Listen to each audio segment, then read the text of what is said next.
I had gotten sick the week before the Nationals and took a bunch of medications and still wasn't feeling well, and just kind of got dried out from all the medications, didn't realize it was happening. And so by the time the meet started, ran the 100, felt really funny, was dizzy, you know, feeling real weak and not so good, and went to my coaches right after the 100 and told them, you know, hey, something's wrong, you know, I just, my body doesn't feel right. Tried to eat something, see if I could feel a little better, and it kind of got better, but not great, and then ended up running the 400, and it just drained me. I mean, I don't even remember going from the track to the tent. I mean, I was on the verge of passing out. I was feeling so bad. And by the time I woke up the next morning and came back out to the track, my body was just drained. So we tried to keep going, and after that we just called it quits.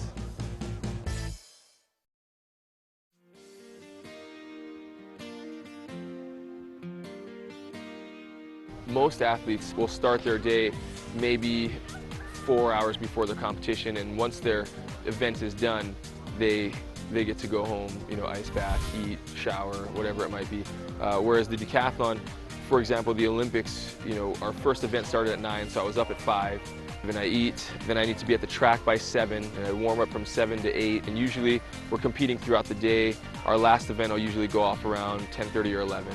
By the time I get back to the apartment, it's probably somewhere in the range of 2 o'clock. And I'm back up at 5 the next morning to do the same thing all over again. It might look easy on TV, but it's definitely the furthest thing from that when we're out there doing it.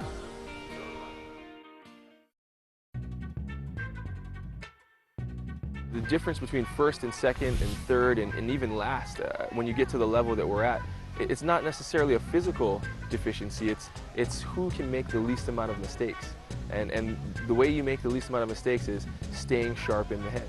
And you've got to keep focused and get your body to do what you want it to do without it falling apart.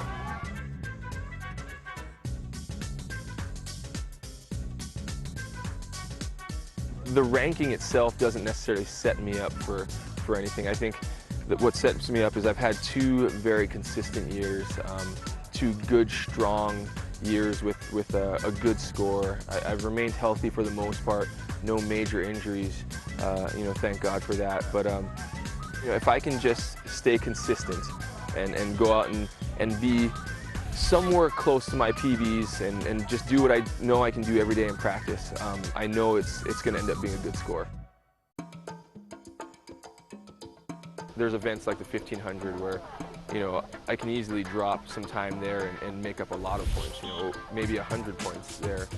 I think there's definite room for improvement, and we've been working on it this year, and we expect to be better in those events and to get a few more points. And so if I do well and do what I do every day in practice, I don't see why American records and Olympic records and world records shouldn't go down. Every meet that I've done so far, a major championship, whether I've gotten second or won, has been just a stepping stone to the next meet. Athens was definitely in the plans. It just happened a little sooner than we expected. Bryan Clay going on hard. Pogorelov closing down now. Clay and Pogorelov running a terrific run here. Clay and Pogorelov just behind him. And Bryan Clay has increased his overnight lead over Roman Chevrolet. I think things are right on schedule, and I've got a lot of time before the World Championships, and that's what we're really gearing up for. And I think it's going to be a good show. There's that long trajectory. Beijing is a huge goal of ours, and we definitely expect to come home with the gold medal.